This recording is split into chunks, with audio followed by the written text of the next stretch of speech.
legacy of rejection. Legacy of rejection. अब जब मैं कहता हूं लेगेसी तो इसका मतलब है विरासत या फिर परंपरा या फिर वेल मेंटेन्ड और sustained doctrine of old. Hallelujah. यानी बहुत ही पुराने समय से कोई चीज चली आ रही है और जनरेशन से जनरेशन में ट्रांसफर हो रही है. एक पीढ़ी से दूसरी पीढ़ी में ट्रांसफर होती हुई जा रही है. ये चीज, जो चीज एक जनरेशन से दूसरी जनरेशन तक जाती रहती है और कई साल तक जाती रहती है, काफी समय तक जाती रहती है, वो लेगेसी कहलाती है, परंपरा कहलाती है, वंशवाद परंपरा कहलाती है. हमारे दादा परदादा से चली आई हुई एक चीज कहलाती है, उसको हम कहते हैं लेगेसी. हालेलुया. लेगेसी अच्छी भी होती है, बुरी भी होती है. परंपरा या कहूं विरासत या वंश दर वंश जो चीज ट्रांसफर होती हुई आती है वो अच्छी चीज भी हो सकती है और बुरी चीज भी हो सकती है. हालेलुया. और आप ध्यान से सुनना आप कि मैंने बोला कि काहे की परंपरा, काहे की लेगेसी, रिजेक्शन की. काहे की? अच्छा, आप बताओ मेरे को रिजेक्शन मतलब क्या हिंदी में? रिजेक्शन कल बोला था मैंने. रिजेक्शन मतलब इनकार करना, नजरअंदाज करना, तिरस्कार करना, भूल जाना, रिजेक्ट कर देना, रिजेक्शन कहलाता है. रिजेक्शन. और ये जो रिजेक्शन है, यह यहां बैठे हुए किसी ना किसी ने जरूर अपनी जिंदगी में फील किया होगा, महसूस किया होगा that you have been rejected. आप जो है क्वालिफाइड थे, आप लायक थे, आप योग्य थे, लेकिन लायक और योग्य होने के बावजूद भी in certain matters you were rejected. उस फील्ड के लिए आप लायक थे, उस जॉब के लिए आप लायक थे, उस विवाह के लिए आप लायक थे, उस हिस्से के लिए आप लायक थे, उस भाग के लिए आप लायक थे, लेकिन आप रिजेक्ट कर दिए गए. और आप जो है असमंजस में पड़ गए, आप सोच में पड़ गए कि आखिर मुझ में कमी क्या थी कि मेरे को रिजेक्ट कर दिया गया. ये रिजेक्शन आप फील करते हो. अब रिजेक्शन फील करने के या महसूस करने के अलग अलग फील्ड होते हैं, अलग अलग फील्ड होते हैं, अलग अलग मैदान होते हैं, अलग अलग क्षेत्र होते हैं जहां पर आप रिजेक्शन फील करते हो. कोई परिवार में रिजेक्शन फील करता है. 5 भाई हैं, 5 भाई बहन हैं और उनके बीच में आपको रिजेक्शन फील होता रहता है. आपको ऐसा लगता रहता है कि I am not focused, I am ignored, all the time I am ignored. पूरे समय में मेरे को हमेशा जो है ये इग्नोर करते रहते हैं, नजरअंदाज करते रहते हैं, मेरे ऊपर ध्यान नहीं देते हैं. दूसरे के लिए लाते हैं, मेरे लिए नहीं लाते हैं. उसके लिए ज्यादा करते हैं, मेरे लिए कम करते हैं. उसको ज्यादा दे देते हैं, मेरे को कम देते हैं. उसको ज्यादा जो है पुचकारते हैं, मेरे को कम पुचकारते हैं. उसको ज्यादा पूछते हैं, मेरे को कम पूछते हैं. तो ये फैमिली में होने वाला रिजेक्शन है. वो इलाका है जहां पर आप रिजेक्शन यानी तिरस्कार महसूस कर रहे हो या कहें कि इनकार महसूस कर रहे हो. वो फैमिली वाला इलाका है, परिवार वाला इलाका है जिससे आप गुजरे होगे. अब गुजरे तो गुजरे, लेकिन गुजरने के बाद आपने अपने आप को कैसे मेंटेन किया, सस्टेन किया, कैसे संभाला, कैसे स्थिर किया, वो आप जानते होगे या परमेश्वर जानता होगा. और हाँ, ये भी आप जानते होगे कि आप स्थिर हुए भी कि नहीं. ये भी जानते होगे कि आप स्थिर हुए कि नहीं हुए. क्योंकि जब एक बार रिजेक्शन फील होने लगता है, एक बार तिरस्कार फील होने लगता है, महसूस होने लगता है, एक बार नजरअंदाज होने लगते हैं हम, तो हमारे अंदर बहुत सारी चीजें डिस्टर्ब हो जाती हैं. सबसे ज्यादा या सबसे बढ़कर जो चीज डिस्टर्ब हो जाती है हमारे अंदर, वो है हमारी मानसिक शांति. हालेलुया. तो कोई ना, तो जो रिजेक्शन हम फील करते हैं ना, महसूस करते हैं, जो तिरस्कार हम महसूस करते हैं, हो सकता है वो इलाका है आपका परिवार जहां पे आप रिजेक्शन फील कर रहे हो. हो सकता है कहीं किसी का इलाका परिवार नहीं है जहां पे वो रिजेक्शन फील कर रहा है या तिरस्कार फील कर रहा है या इग्नोर्ड फील कर रहा है या नजरअंदाज फील कर रहा है. वो फैमिली नहीं होगी, लेकिन वो उसका स्कूल होगा, उसका कॉलेज होगा या उसका काम करने का क्षेत्र होगा जहां पर उसको उतनी इंपॉर्टेंस नहीं दी जाती है, जितनी इंपॉर्टेंस उसको चाहिए। वो सोचता है कि मेरे को इतना आदर मान मिलना चाहिए, तब जाकर के उसके अंदर वो चीजें बैलेंस होती हैं और he feels that he is being treated as humans. तब जाके उसको महसूस होता है कि वो जो है एक मनुष्य की तरह वो आदर मान पा रहा है, ट्रीटमेंट पा रहा है। नहीं तो उसको हमेशा जो है रिजेक्शन फील होता है, इनकार फील होता है। हालेलुया। क्या आप तैयार हो? इन बातों के लिए तैयार हो आप? परमेश्वर आपको आज एक नए पायदान पर चढ़ाना चाहता है, इसीलिए उसने मुझे यह विषय दिया है। आज आप इस रिजेक्शन का टोटल ऑपरेशन करोगे खुद। जिस चीज को, क्या आप में से किसी ने सच में रिजेक्शन फील किया है? तो हाथ उठाओ जरा। किसी ने फील महसूस किया है, तिरस्कार महसूस किया है ऑन दिस स्टेज? क्या आपने फील किया है? आपने फील किया है? आपने फील किया है? मैं अपनी टीम से पूछ रहा हूं, आपने फील किया है? तो फील किया होगा, महसूस हुआ है, तिरस्कार महसूस हुआ है। किसी ना किसी इलाके में आपने तिरस्कार झेला है, रिजेक्शन फील हुआ है आपको। हालेलुया। एक और बात, जब हम रिजेक्शन फील करते हैं तो there are people who are rejecting us. अगर आपको रिजेक्शन फील हो रहा है, इसका मतलब कोई है जो आपको रिजेक्ट कर रहा है, क्योंकि बिना उसके हुए आपको कैसे कोई रिजेक्ट कर सकता है? और जब कोई रिजेक्ट करेगा ही नहीं तो आपको रिजेक्शन फील होगा ही नहीं, तो मतलब कोई है जो आपको रिजेक्ट कर रहा है। अब वो जो रिजेक्ट करने वाले लोग हैं, मैंने कहा वो हो सकता है आपके फैमिली के लोग हों, आपका ही अपना भाई हो सकता है, आपकी अपनी बहन हो सकती है, आपका अपना बॉस हो सकता है, स्कूल का टीचर हो सकता है, सब्जी वाला हो सकता है, बस वाला हो सकता है, कोई भी किसी भी सेक्ट या सेक्टर से हो सकता है, या किसी भी भाषा का हो सकता है, कोई भी कलर का हो सकता है, जो आपको रिजेक्ट कर रहा होगा। Hallelujah, hallelujah. अब यदि आप रिजेक्शन फील कर रहे हो,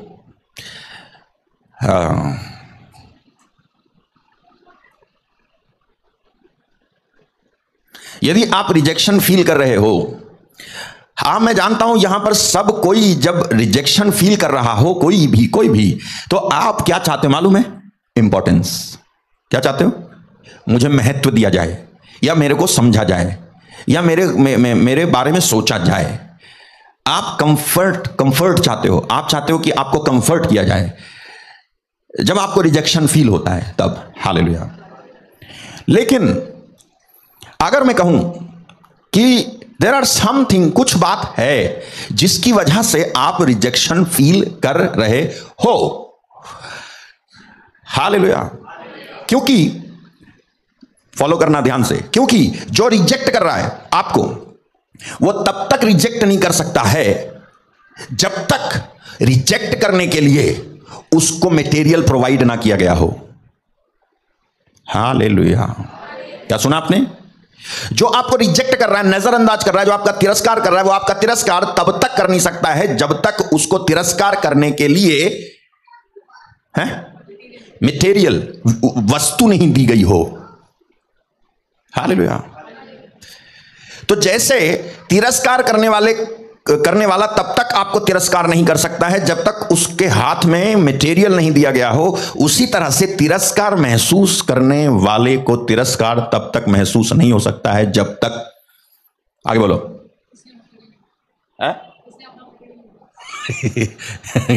हालेलुया। सही बोला आपने, लेकिन आपका जवाब जानना चाहता हूं। सुनो, मैं और आसान करके समझाता हूं।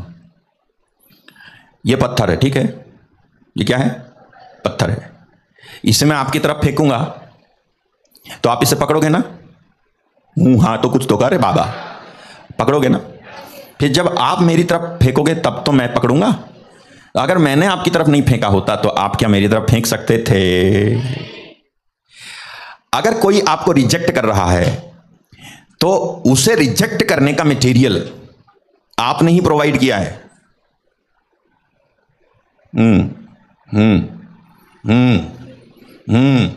सुना आपने? सुना आपने? सुना आपने?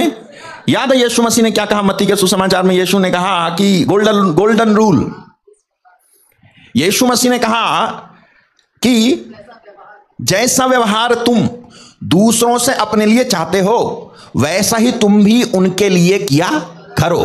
हालेलुया। जैसा व्यवहार आप दूसरों से चाहते हो वैसा ही तुम किया करो। मतलब बदले में अगर आप चाहते हो कि आपका आदर हो तो आपका फर्ज है कि आप भी आदर करो।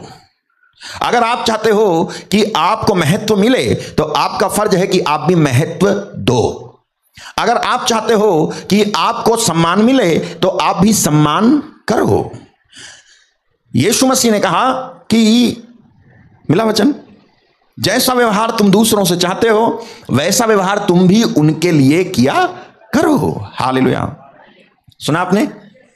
तो अगर कोई आपको रिजेक्ट कर रहा है और कोई रिजेक्शन फील कर रहा है तो रिजेक्ट करने वाले को और फील करने वाले को, फील जब मैंने कहा ना रिजेक्शन आप फील किया है होगा आपने किसी ना किसी क्षेत्र या इलाके में, तो जो रिजेक्ट कर रहा है उसके पास रिजेक्ट करने का मटेरियल है और वो जो रिजेक्शन फील कर रहा है वो रिजेक्शन इसीलिए फील हो रहा है आपको क्योंकि आपने रिजेक्ट करने का मटेरियल उसको प्रोवाइड कर दिया जिसका इस्तेमाल करके अब वो आपको रिजेक्ट कर रहा है। हालेलुया। आज हमारे समाज में ट्रेजेडी है, मालूम है क्या ट्रेजेडी है? Before marriage relationship happens. बहुत सारे लोगों ने आकर के मुझसे बताया कि जब तक उनका फिजिकल रिलेशनशिप नहीं हुआ था तब तक वो लड़का बड़ा आदर करता था, ये लड़की बड़ा आदर करती थी।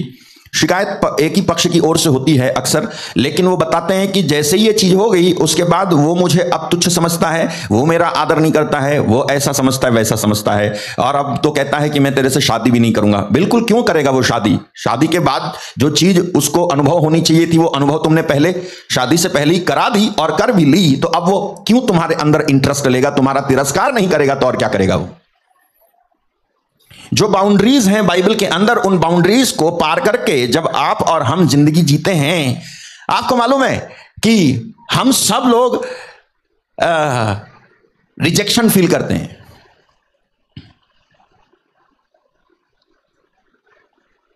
सब लोग रिजेक्शन फील करते हैं, मतलब तिरस्कार फील करते हैं, महसूस करते हैं कि मेरा को तिरस्कार कर रहा है, मेरी बात नहीं सुनी, मुझे नजरअंदाज किया, मेरे को वेट वेट वेट वेट, क्या आपने किसी को नजरअंदाज नहीं किया है?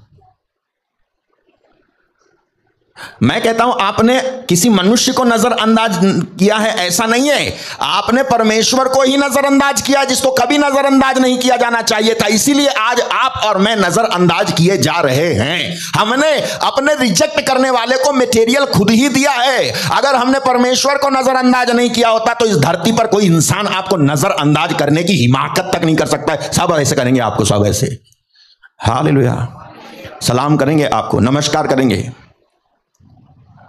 हालेलुया।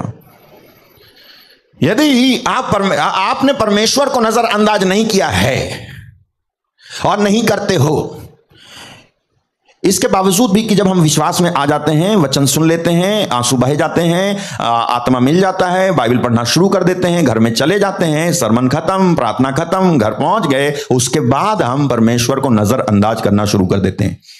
वही बाइबल जिसे पढ़ने का मन मेरे को हो रहा था कि मैं घर जाके पढ़ूंगा, आप नहीं पढ़ते हो। वही प्रार्थना जिसे करने का मन आपको हो रहा था, आप घर जाके नहीं करते हो। वही संगति जिसके लिए आप सोच रहे थे कि अब मैं संगति में रहूंगा, आप घर पहुंचते हो, आप नहीं करते हो। तो आप किसको रिजेक्ट कर रहे हो? आप जो है रिजेक्ट कर रहा हूं बोल के रिजेक्ट नहीं कर रहे होगे, आप रिजेक्ट कर रहा हूं बोल के नहीं रिजेक्ट कर रहे होगे परमेश्वर को, लेकिन बिना बोले ही हम जब जीते हैं, अपने जीवन से दिखाते हैं और परमेश्वर को पता चलता है कि आप जो है उसे रिजेक्ट कर रहे हो। बोल के रिजेक्ट नहीं कर रहे हो बल्कि जी के रिजेक्ट कर रहे हो। And that has become a kind of pattern in this generation. ये चीज एक पैटर्न, एक प्रणाली जैसा बन गया है जिसको हर एक एडॉप्ट करता है कि कहो कुछ मत, चुपचाप करो बस। कह के करेंगे तो अपराधी हो जाएंगे, लेकिन बिना कहे करेंगे तो कोई हम पे शक भी नहीं कर पाएगा। परमेश्वर को इग्नोर भी करते रहो, रिजेक्ट भी करते रहो और कभी कभी चर्च भी आते रहो, जिससे कि पता ना चले कि आप वास्तव में परमेश्वर को इग्नोर कर रहे हो या नहीं कर रहे हो। मैंने आपसे कहा है अभी अभी कि आज आप इस रिजेक्शन का टोटल ऑपरेशन करेंगे खुद। हालेलुया। हर उस एंगल और हर उस हिस्से में हम जाएंगे जहां पर यह रिजेक्शन आपको महसूस होता है या फिर आपने रिजेक्ट किया है। हालेलुया। आप ध्यान से सुनना है। तो रिजेक्शन जो है या रिजेक्ट करना या ये तिरस्कार जो है जिसे आप महसूस करते हो, ये तिरस्कार आप तब तक किसी के द्वारा महसूस नहीं कर सकते हो या कोई आपका तिरस्कार नहीं कर सकता है जब तक उसके पास आपको तिरस्कार करने का मटेरियल ना हो। मैं नहीं कह रहा कि सब लोग जो है किसी व्यक्ति को जाके अपनी पोल पट्टी बताते होंगे, वो भेद जान जाता होगा और उस समय आने पर वो उसी का इस्तेमाल आपके अगेंस्ट में करेगा। शायद सब लोग ऐसा नहीं करते होंगे, लेकिन सब लोग एक काम जरूर करते हैं, सब लोग परमेश्वर को इग्नोर जरूर करते हैं, सब लोग परमेश्वर को नजरअंदाज जरूर करते हैं। और कई लोग तो, मैं उनकी बात नहीं कर रहा हूं जो अनजाने में नजरअंदाज करते हैं। मैं साबित करूंगा कि जहां तक अनजाने में नजरअंदाज करने वाली बात है, ये अब एग्जिस्ट नहीं करती है। कोई अनजाने में परमेश्वर को नजरअंदाज अब कर नहीं सकता है, क्योंकि इतना सुसमाचार सुनाया जा रहा है कि सबको पता चल रहा है कि हु जीसस इज। इतना सुसमाचार सुनाया जा रहा है कि सबको मालूम चल रहा है कि यीशु कौन है। अरे जो विरोध करने आता है, जो सताने आता है, उसको मालूम नहीं है कि यीशु कौन है। आखिर तुमको मालूम नहीं है तो तुम विरोध कैसे कर रहे हो? तुम्हें मालूम है इसीलिए तुम विरोध कर रहे हो। हालेलुया। साउल जो कलीसिया को सता रहा था, आप बताओ मेरे को, क्या उसे मालूम नहीं था कि यीशु मसीह कौन है? वो यरूशलेम में मरे थे, उनके अनुयायी यरूशलेम में थे, उनके नाम पर चिन्ह चमत्कार होते हैं करके घूमते थे और ठीक होते थे। इस बात को थ्रेट यानी धमकी मान करके साउल जो है अपने अधिकारियों के पास जाकर के पत्र पाता है कि मेरे को पत्र दो, क्योंकि इस पंथ के मानने वाले दमिश्क में रहते हैं, मैंने सुना है, मैं वहां जाके इनको पकड़ करके जेल में डालूंगा। तो पहली बात यह कि ऐसा नहीं था कि जो साउल जो बाद में पौलुस बना वो यीशु मसीह को जानता नहीं था। आप जब कहते हो वो यीशु मसीह को जानता नहीं था, तो यह बस यहां तक सीमित है कि वो जानता नहीं था कि यीशु मसीह सच में परमेश्वर के पुत्र हैं, जिसको उसने बाद में जाना। हालेलुया। लेकिन ऐसा नहीं था, वो जानता नहीं था कि यीशु मसीह कौन थे, क्या थे और क्या किया और किस। आप बताओ मेरे को, ये जो साउल था ये गमालियल के अंडर में था। गमालियल नाम का एक यहूदी था, टीचर, जूइश टीचर, एक यहूदी टीचर था जो सिखाता था। Under Gamaliel he studied the scripture, old testament, पुराना विधान। गमालियल की नेतृत्व में बैठकर, ये देखो ये लिखा है, मैं तो यहूदी मनुष्य हूं जो किलकिया के तरसुस में जन्मा, परंतु इस नगर में गमालियल के पांवों के पास बैठकर पढ़ाया गया और बाप दादों की व्यवस्था की ठीक रीति पर सिखाया गया और परमेश्वर के लिए ऐसी धुन लगाए था जैसे तुम सब आज लगाए हो। Hallelujah. This is Saul who became Paul later. ये साउल है जो बाद में पौलुस बना, लेकिन उसकी गवाही है, वो कहता है कि गमालियल। अच्छा, गमालियल कौन था?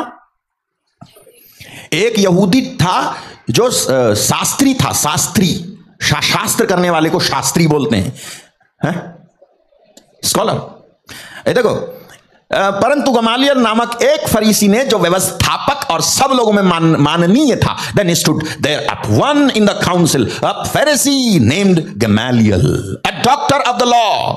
क्या है ये? बोलो, डॉक्टर ऑफ द लॉ। व्यवस्था का व्यवस्थापक, व्यवस्था को जानने वाला। डॉक्टरेट किसको मिलता है? जो एक किसी चीज को जान लेता है तो वो उसका डॉक्टर कहलाता है, उसको डॉक्टरेट मिलता है। टोपी ओपी पहना के छड़ी वड़ी दे के डॉक्टरेट हो गया है। तो ये डॉक्टर था, यानी ये जो है था, ये व्यवस्थापक था और सब लोगों में माननीय था। ये जो था, इसके अंडर में पौलुस ने पढ़ाई की। हालेलुया। अब मैं आपसे एक और बात पूछता हूं। गमालियल जो है वो उस समय थे जिस समय यीशु मसीह धरती पर प्रचार कर रहे थे और चिन्ह चमत्कार कर रहे थे। गमालियल थे कि नहीं? हाँ या ना बताओ। आपको बाइबल पता होनी चाहिए प्लीज, इतना लॉजिक आप लगा सकते हो। क्या गमालियल उस समय थे? अरे थे बाबा, हैं? थे गमालियल। ये जो फरीसी लोग थे, ये फरीसी लोगों में कुछ फरीसी ऐसे थे जो हॉट फरीसी थे। हॉट फरीसी कैसे? हॉट मतलब तुरंत जाके यीशु मसीह का विरोध करते थे। लेकिन कुछ फरीसी जो थे वो हॉट नहीं थे, सॉफ्ट थे। वो आराम से बैठे रहते थे क्योंकि उनको ज्यादा जानकारी थी। अगर जानकारी नहीं भी थी तो जितनी भी जानकारी थी उसके अनुसार वो कहते थे यार विरोध विरोध मत करो, ये व्यक्ति जो है कोई गलत काम नहीं कर रहा है, यीशु मसीह जो है सही काम कर रहे हैं, इसलिए चुपचाप बैठे रहते थे और विरोध नहीं करते थे और शांति से। तो कुल मिला करके यीशु मसीह के टाइम में गमालियल था, तो यीशु मसीह के टाइम में जो कुछ हो रहा था वो गमालियल को पता होगा कि नहीं? अगर गमालियल को पता होगा तो जो उसके अंडर में पढ़ रहे थे उनमें से किसी ने पूछा होगा कि नहीं? अगर पूछा होगा तो पौलुस ने भी पूछा होगा कि नहीं? अगर पौलुस ने पूछा होगा तो पौलुस ने क्या पूछा होगा? पौलुस ने पूछा होगा कि टीचर, गुरुजी, आप ये बताओ कि ये जो यीशु मसीह हैं जो गलील से आए हैं और जो चिन्ह चमत्कार कर रहे हैं, ये कौन है? ये क्या मसीहा है? हालेलुया। ये क्या मसीहा हैं या कौन है? क्योंकि चिन्ह चमत्कार तो कर रहे हैं ना वो, फिर सब लोग उनके पीछे जा रहे हैं, ये कौन है? मसीहा है क्या? तो मैं आपको बताऊं इसका आंसर क्या होगा। अभी आपने क्या डाला था? नहीं, 5 था क्या? हाँ, गमालियल। हाँ, अब देखो इसने क्या उत्तर, ये क्या normally what was his answer that he has adopted. इसके पास क्या उत्तर था जब कोई इससे पूछता था कि बताओ गुरु कि ये, क्योंकि आप तो फरीसी हैं, आप तो डॉक्टर हैं, डॉक्टर, तो आप बता सकते हो कि ये मनुष्य जो बाहर प्रचार कर रहा है, चमत्कार कर रहा है, भीड़ पीछे है और मुर्दे जिलाता है, ऐसी अफवाहें हैं, हम तो जो है सुन के परेशान हैं। कई बार तो हो सकता है पौलुस जब पढ़ाई कर रहा होगा तो देखने भी गया होगा कि किधर लग रही भीड़, हाँ या ना? अरे नहीं बोलते यार, तुम लोग बड़े बदमाश हैं। हाँ, कभी कभी गया भी होगा देखने के लिए। चलो, अब जब इसको पूछते होंगे कि क्या है वो आदमी, वो मनुष्य कौन है? मसीहा है। तो फिर हम यहूदी लोग फिर किस बात का इंतजार कर रहे हैं? मसीहा का ही तो इंतजार कर रहे हैं, तो चलो इसी पे विश्वास कर लेते हैं। लेकिन इसके पास क्या आंसर होता था गमालियल के पास? Others were opposing Jesus. दूसरे जो फरीसी थे ना, वो जो है यीशु मसीह का विरोध कर रहे थे, लेकिन ये ना क्या करता था, देखो क्या आंसर देता है यहां पे यही वाला आंसर वो पौलुस को भी देता था। यहां लिखा है, न्यायालय में खड़े होकर प्रेरितों को थोड़ी देर के लिए बाहर कर देने की आज्ञा दी। अच्छा, ये क्या हुआ है कि जब यीशु मसीह मर गए थे, हेलो, जब यीशु मसीह मर गए थे और जी उठे थे, ये वाली बात किस पर कि कौन लोग विश्वास कर रहे थे? प्रेरित पतरस, यूहन्ना, याकूब, अंद्रयास, फिलिप, बर्थलोमी और वो दूसरे थे याकूब का भाई है जबेदी। ये सब लोग थे जो यीशु मसीह पर विश्वास कर रहे थे कि जी उठे। ओके, जी उठे। अब इन लोगों को इन्होंने पकड़ लिया, उसी विषय पे पकड़ लिया कि भाई तुम उस यीशु का प्रचार कैसे कर रहे हो जो यीशु मसीह मसीहा होने का दावा करता था लेकिन मर गया, तो उसका क्यों प्रचार कर रहे हो? जब उसको पकड़ लिया तो यहां पे इनको सजा देने वाले थे, तो वहां कौन था? Gamaliel, doctor of the law. Gamaliel वहां पे था। ये कहता है, एक मिनट, इनको थोड़ा सा बाहर ले जाओ, मुझे आपस में बात करनी है, इनको बाहर ले जाओ। फिर क्या कहता है वो? And this was the answer। ये वो उत्तर था जो उसने अडॉप्ट किया था। सब कुछ स्क्रिप्चर वगैरह पढ़ करके उसने ये अडॉप्ट किया था। क्या? तब उसने कहा, हे इजराइलियों, तुम जो कुछ इन मनुष्यों से करना चाहते हो सोच समझ के करना।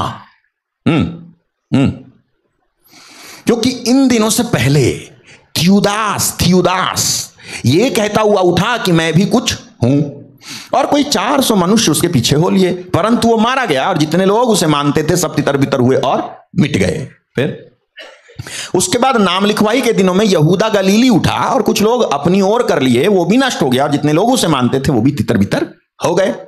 ओके, इसलिए अब मैं तुमसे कहता हूं कि इन मनुष्यों से दूर ही रहो और इनसे कुछ काम ना रखो, मतलब इनसे कोई मतलब ही मत रखो।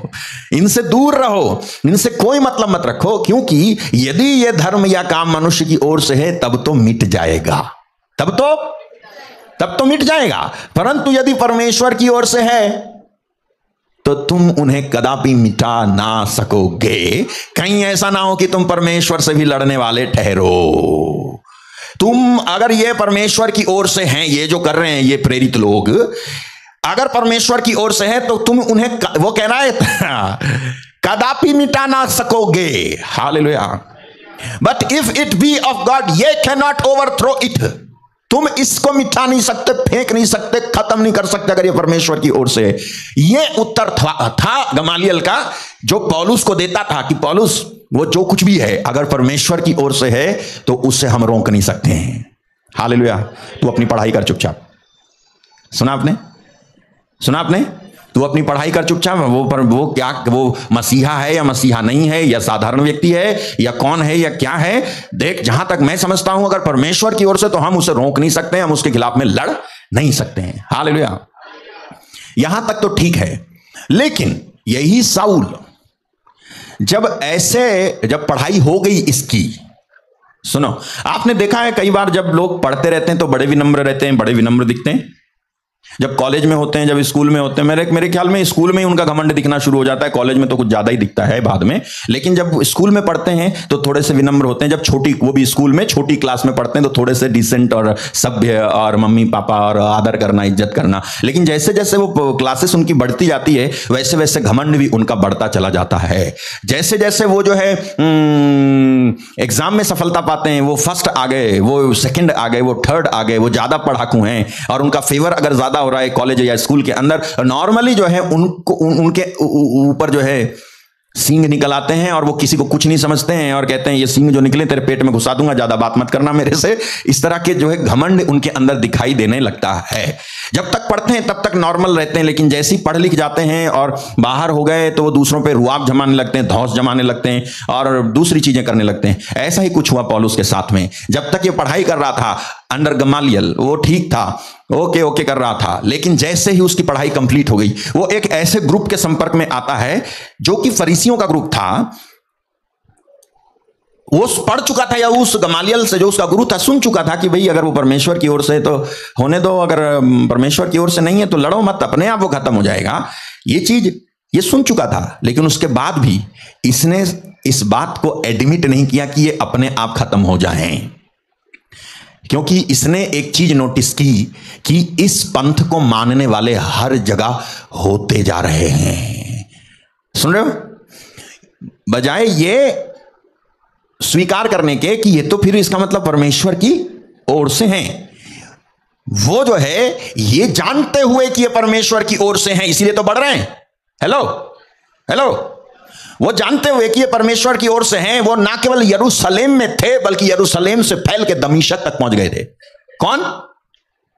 यीशु को मानने वाले विश्वासी लोग दमिश्क में भी पहुंच गए थे। और दमिश्क में पहुंच गए थे और दमिश्क जाने की जरूरत साउल क्यों महसूस कर रहा था? क्योंकि कोई आपको उकसाता रहता है, कोई आपको जो है भरता रहता है, कोई जानता है कि तुम्हारे अंदर कौन सा जहर है जिसका इस्तेमाल इनको हटाने या खत्म करने के लिए किया जा सकता है। हालेलुया। आजकल ये होता है, एक दूसरे स्टेट का इधर के स्टेट में आके जहरीला भाषण दे करके जाता है, क्योंकि और लोग उसे बुलाते हैं क्योंकि जानते हैं कि जहरीला भाषण यही दे सकता है, उल्टा सीधा यही बोल सकता है, तो इसको बुलाएंगे एज अ गेस्ट स्पीकर। और ये जो है जहरीला भाषण देगा और लोगों की भावनाएं जो है उकसाई जाएंगी और लोगों को पता चलेगा हमारे साथ कितना बड़ा अन्याय कर रहे हैं ये मसीही लोग। सुन रहे हैं आप? तो इसको उकसाया। दमिश्क जाने की जरूरत इसलिए, दमिश्क के नाम उसने पत्र मांगे थे कि मुझे दमिश्क में जाकर के इस पंथ का खात्मा करने दो, क्योंकि ये यरूशलेम में इसने धुंध मचा रखा था। किसने? साउल ने धुंध मचा रखा था कि यहां तो मैं इनको रहने नहीं दूंगा, यहां इनको मैं वर्शिप करने नहीं दूंगा, यहां मैं इनको आराधना करने नहीं दूंगा, यहां मैं इनको इकट्ठे होने ही नहीं दूंगा। बाइबल कहती है घर घर में घुस जाता था और खींच करके जो है जेल खाने में डाल देता था, मरवा डालता था। यहां तक इसकी हिम्मत बढ़ गई थी। ये वही साउल है जो कभी गमालियल के नेतृत्व में बैठकर पढ़ाई की थी और अच्छे से गमालियल ने समझाया था कि भाई चलने दो, जिसको जो करना है करने दो, परेशान मत हो, अपने आप मिट जाएंगे। लेकिन अगर अपने आप नहीं मिट रहे, तुम्हारे मिटाने से भी मिट नहीं रहे, तो इसका मतलब you are not fighting to these people, you are fighting to God. आप परमेश्वर से लड़ रहे हो, आप इन लोगों से नहीं लड़ रहे हो।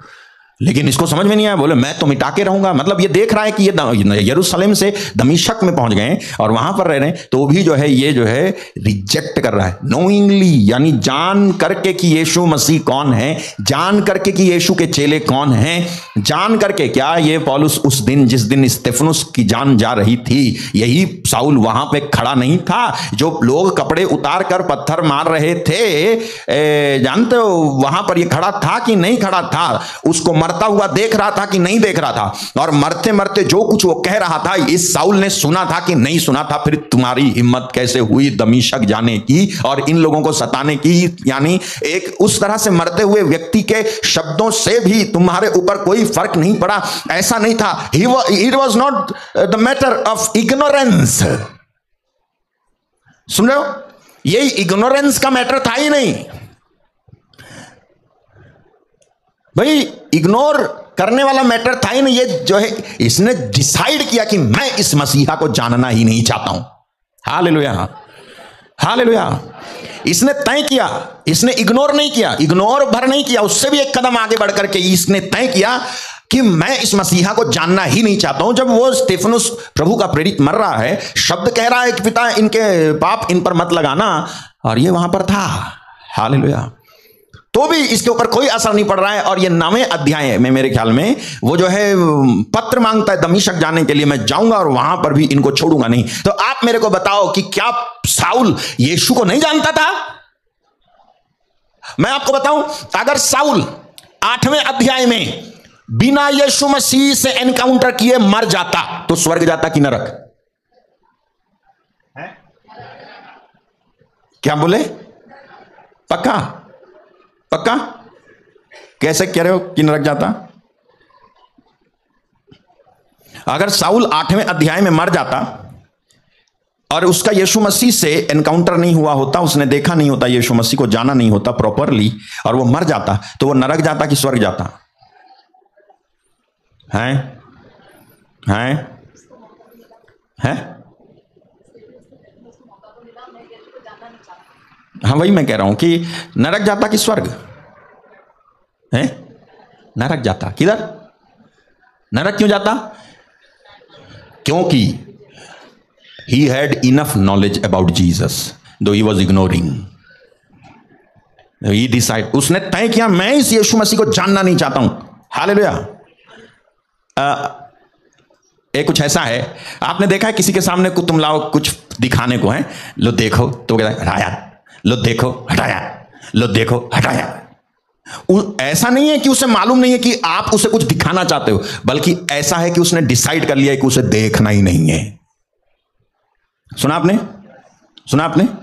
ऐसा नहीं है कि दिखाना नहीं चाह रहे हो, दिखाना चाह रहे हो, लेकिन मैंने तय कर रखा अपने दिल के अंदर मेरे को देखना ही नहीं है। तो इसी तरह से साउल ने तय कर रखा था दिल के अंदर, मुझे जानना ही नहीं है इस यीशु को। हालेलुया। इसलिए जैसे साउल उस समय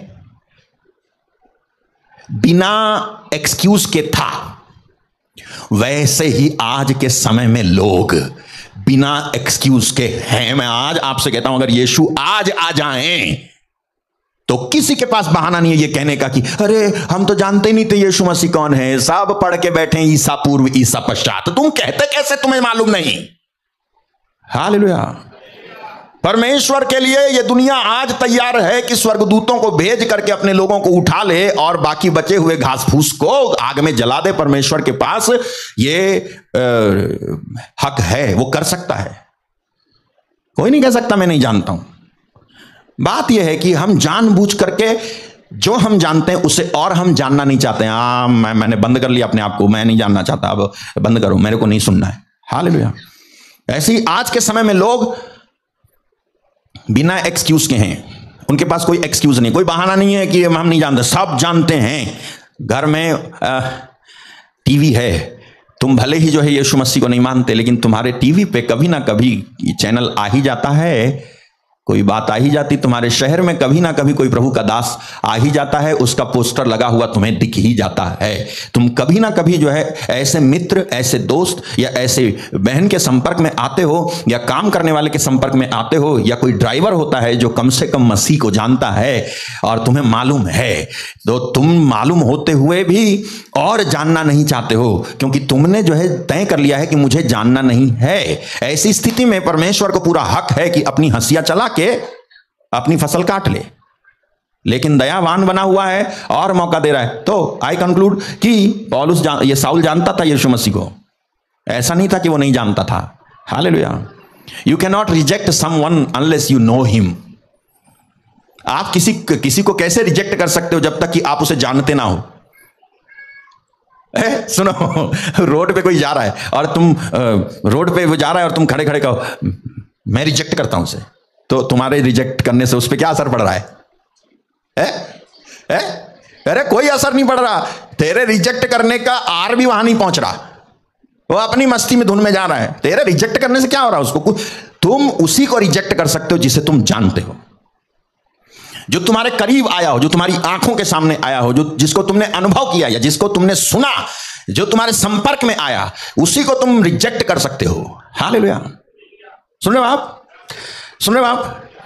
अब आगे ले चलता हूं। If you reject something that is the will of God, then that is a long standing legacy at work in you. यदि आप किसी ऐसी चीज को अस्वीकार करते हैं जो परमेश्वर की इच्छा है, तो यह आपके अंदर काम कर रही दीर्घकालीन परंपरा है, जिसके चलते आज आप इग्नोर कर रहे हो या रिजेक्ट कर रहे हो किसी को। हालेलुया। सुन रहे हो आप? It's a well-maintained legacy of rejection that is transferred from generation to generation. ये ऐसी मेंटेन की गई, बनाई गई, लॉन्ग स्टैंडिंग, दीर्घकालीन लेगेसी है। लेगेसी, परंपरा, पैटर्न, जो एक पीढ़ी से दूसरी पीढ़ी में ट्रांसफर होता हुआ आया। और जो लेगेसी है, जो एक पीढ़ी से, या जो परंपरा है, या जो पैटर्न है, जो एक पीढ़ी से दूसरी पीढ़ी में ट्रांसफर होता हुआ आया, वो पैटर्न या वो लेगेसी है टू रिजेक्ट गॉड। हालेलुया। परमेश्वर को रिजेक्ट करना सिखाया है।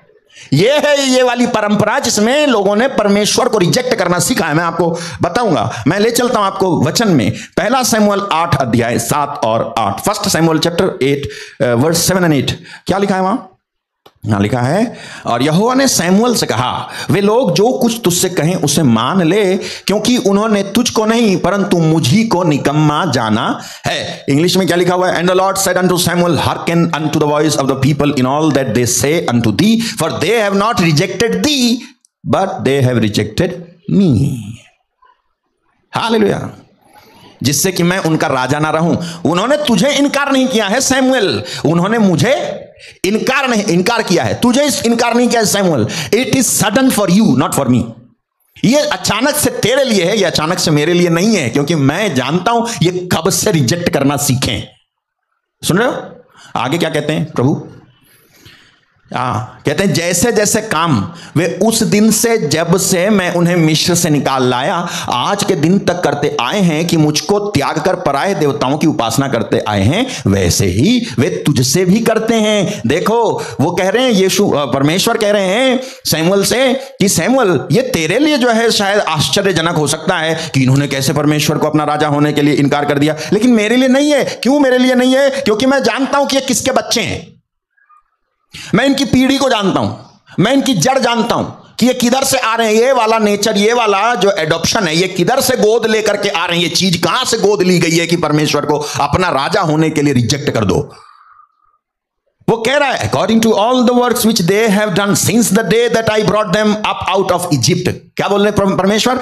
जब से मैंने इनको मिस्र से छुड़ाया, तब से इनके अंदर ये था। क्या क्या क्या क्या था? रिजेक्ट करना। किसको रिजेक्ट करना? सच्चे परमेश्वर को। जब से मैंने इनको मिस्र से छुड़ाया, तब से इनके अंदर था ये क्या? रिजेक्ट करना, परमेश्वर को रिजेक्ट करना। अच्छा, ओके। आपको मालूम है पहला शमूएल 8 अध्याय 7 और 8 जो अभी आप पढ़ रहे हो, ये कितने साल बाद कह रहा था परमेश्वर शमूएल को? मिस्र से इजरायलियों के छूटने के कितने साल बाद यह बात हो रही थी मालूम है? लगभग 400 साल बाद। हालेलुया। एक पीढ़ी कितना जीती है? एक पीढ़ी कितना जीती है? कितने साल जीती है एक पीढ़ी? हमारी तो जो है 60-70 में निपट लेती है ये वाली दूसरे पैदा हो जाते हैं।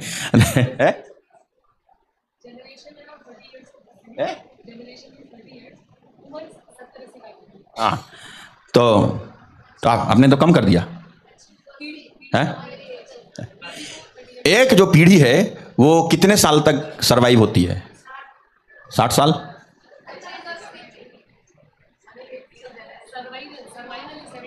हाँ हाँ, वही कह रहा हूं मैं। एक पीढ़ी लगभग 60 से 70 साल तक चलती है। तो यहां पर 400 साल के बाद में परमेश्वर कह रहा है, यानी that legacy was maintained 400 years. 400 साल तक परमेश्वर को रिजेक्ट करने वाली चीज एक पीढ़ी से दूसरी पीढ़ी, दूसरी पीढ़ी से तीसरी पीढ़ी, तीसरी पीढ़ी से चौथी पीढ़ी तक पहुंचती गई। हालेलुया। और एक पीढ़ी में कितने लोग होते हैं? बहुत सारे होते हैं। ये समझ लो, ये इस समय की पीढ़ी है, हैं? कितने सारे, करोड़ों लोग हैं। तो इस एक पीढ़ी में अगर इतने सारे करोड़ों लोग हैं, तो इन करोड़ों लोगों को यह बात ट्रांसफर हो रही है कि हमने रिजेक्ट किया है परमेश्वर को, तुम भी रिजेक्ट करना परमेश्वर को। हमने नहीं मानी है उसकी, तुम भी मत मानना उसकी। हमने जो है पराये देवताओं को माना है, तुम भी मानना पराये देवताओं को। हमने भी ये जो है पूजा की है, तुम भी यही पूजा करना है। ये 400 साल बाद, ये बाद का ये स्क्रिप्चर है। जब मिस्र से लोग छूट करके आए थे, 400 साल के बाद परमेश्वर सैमुअल से बात कह रहा था कि ना सैमुअल, 400 साल से जानता हूं मैं इनको। कितने साल से? ये ओरिजिनल वाले इजरायली जो थे, जिनको मैंने 40 साल तक घुमाया जंगल में और मर गए, ये उन्हीं के बच्चे कच्चे हैं।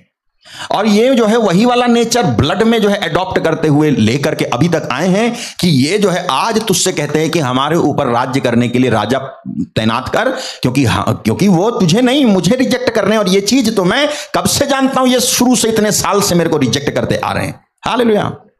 सुन रहे हो आप? सुन रहे हो? समझ में आ रहा है? समझ में आ रहा है? ओके। तो परमेश्वर कह रहे हैं कि ये मिस्र से मेरे को रिजेक्ट करते आ रहे हैं। ठीक है। तो इजरायलियों का परमेश्वर को रिजेक्ट करना एक पैटर्न था जिसे उन्होंने मिस्र में रहते समय अडॉप्ट किया था। अडॉप्ट करने को क्या बोलते हैं? गोद लेना, अपना लेना।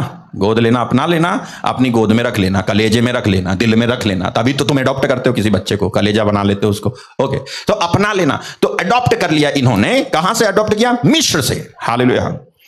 आप सुनो, लेकिन एक ये सवाल है कि इन्होंने अडॉप्ट कैसे किया? क्योंकि यदि कुछ अडॉप्ट करना है तो अडॉप्ट करने वाली चीज होनी चाहिए ना। तो वो क्या था या कौन था जिसके अंदर ये रिजेक्ट करने वाली चीज थी, जिसे इजरायलियों ने अडॉप्ट किया मिस्र में? हालेलुया। बता, कहां पे इन्होंने ये परमेश्वर को रिजेक्ट करने वाली चीज अडॉप्ट की? अगर आज आपके अंदर कुछ चीजें दिखाई देती हैं जो कि परमेश्वर के इच्छा के विरोध में काम करती हैं, या नेचर हो या जो भी कुछ भी फीचर्स हो आपके, जो भी परमेश्वर के खिलाफ काम करते हैं, यदि ये चीज आपके अंदर है तो ये कहीं ना कहीं से आपने एडॉप्ट किया है।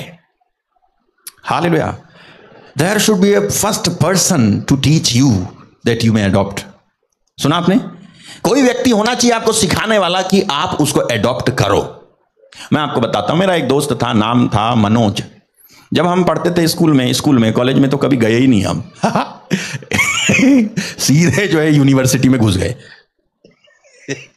तो मेरा एक दोस्त था मनोज, वो कहता है तूने कभी बीड़ी पी है? तो मैंने कहा नहीं। तो मैं तुझे सिखाऊं? मैंने कहा तूने पी है?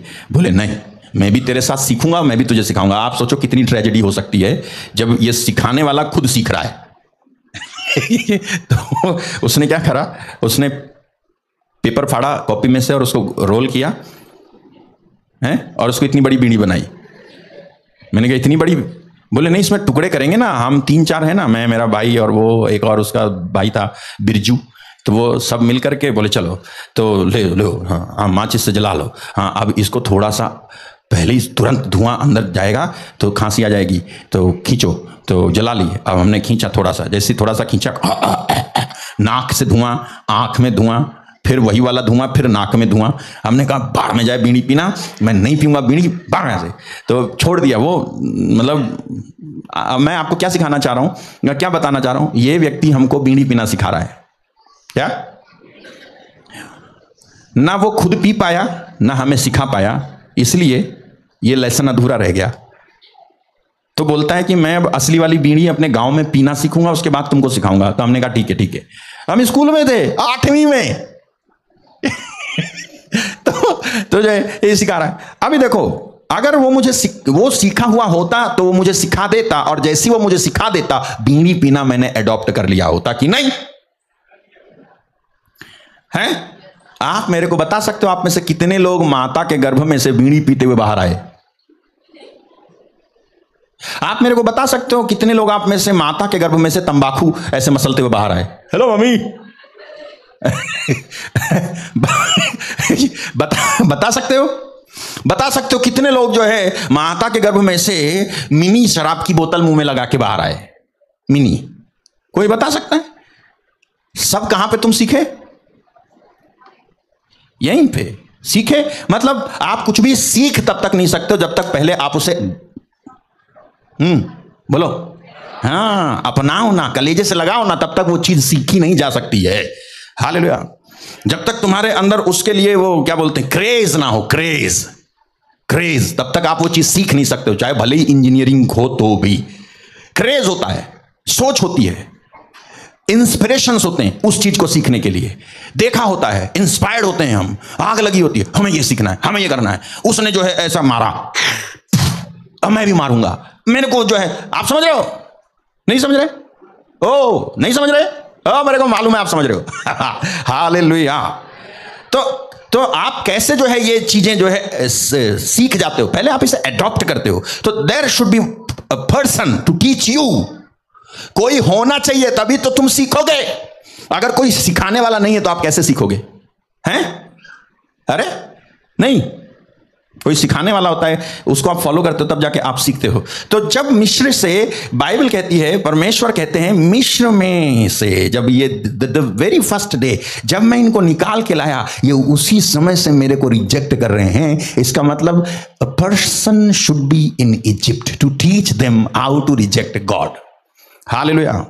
इसका मतलब यह हुआ कि एक व्यक्ति वहां मिस्र में था कोई जिसने इन इजराइलियों को, और ये इजराइली थे 60 लाख, ना कि 6 लाख, ये एक जेनरेशन थी, इनको जो है सिखाया एक किसी ने कि this is how you must forget your God and worship the idols. सिखाया किसी ने, कोई ना कोई था जिसने आपको सिखाया, जिससे आपने प्रेरणा पाई, जिसको आपने फॉलो करना शुरू किया। किसी ने एक आदत लगाई, एक बुरी आदत आपको लगी, उसने आपकी जिंदगी बर्बाद कर दी। आप आज रिग्रेट करते हो कि काश ऐसा नहीं हुआ होता, काश ऐसा नहीं हुआ होता, काश ऐसा नहीं हुआ होता, काश मैं उससे कभी नहीं मिला होता, काश मैं उससे कभी नहीं मिली होती, काश वो दिन कभी ना आया होता, काश वो मुलाकात टल जाती, काश वो व्यक्ति नहीं होता, काश वो प्रोग्राम मैंने नहीं देखा होता, काश वो चीज मैंने कभी छुई नहीं होती, चखी नहीं होती तो कितना अच्छा होता, काश ऐसा होता तो मेरी जिंदगी आज मिजरेबल नहीं होती। ऐसा आज आप कह रहे हो, लेकिन वो एक व्यक्ति था जिसको आपने फॉलो किया, वो एक चीज थी जिसको आपने फॉलो किया, अडॉप्ट किया, फिर ये आपके अंदर आ गई और आज आप वैसे हो गए जैसे कभी आपको होना ही नहीं था। आप सुन रहे हो? है?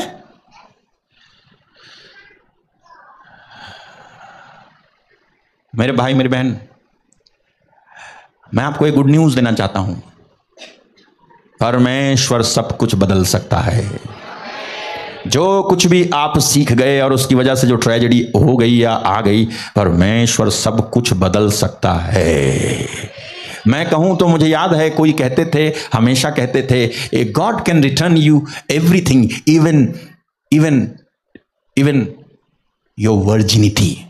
परमेश्वर तुम्हारे कुंवारेपन तक को वापस कर सकते हैं। ऐसे हैं वो परमेश्वर। हालेलुया। वो जब छुड़ा लेता है तब कोई बांध नहीं सकता है। जब वो आ जाता है किसी मैटर में, फिर उस मैटर को कोई उलझा नहीं सकता, उसे सुलझना ही सुलझना है। हालेलुया। लेकिन सुनते जाएं कि क्यों, जिससे कि आपकी मदद हो सके। अच्छा, तो मैंने कहा कि कोई ना कोई व्यक्ति होना चाहिए कोई था मिस्र में जिसने इनको सिखाया। हालेलुया। ओके, अब उस व्यक्ति की हम तलाश करते हैं कि जिसने इनको परमेश्वर को रिजेक्ट करने की आदत डाली। Because you can not reject God unless you learn to reject God from someone. आप परमेश्वर को रिजेक्ट नहीं कर सकते हो जब तक कि आप परमेश्वर को रिजेक्ट करना किसी से सीखे हो ना, तब तक आप परमेश्वर को रिजेक्ट नहीं कर सकते हो। ओके, हम जाते हैं एक्सोडस चैप्टर 1 वर्स 8। निर्गमन की पुस्तक अध्याय 1 वचन 8 क्या कहता है? यहां लिखा है, मिस्र में एक नया राजा गद्दी पर बैठा जो यूसुफ को नहीं जानता था। हालेलुया। यहां लिखा है, मिस्र में एक राजा गद्दी पर बैठा। मिस्र में, now there rose up a new king over Egypt which knew not Joseph. Okay, Yusuf को आप जानते हो, पुराने विधान का यूसुफ। यहां पर लिखा है कि मिस्र में एक नया राजा गद्दी पर बैठा जो फिराउन को नहीं, यूसुफ को नहीं जानता था।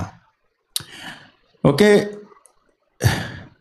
ये वाली बात आप एक्सप्लेन कर सकते हो किसी भी तरह से कि ये राजा यूसुफ को नहीं जानता था? मतलब क्या ये राजा मिस्र में से नहीं था?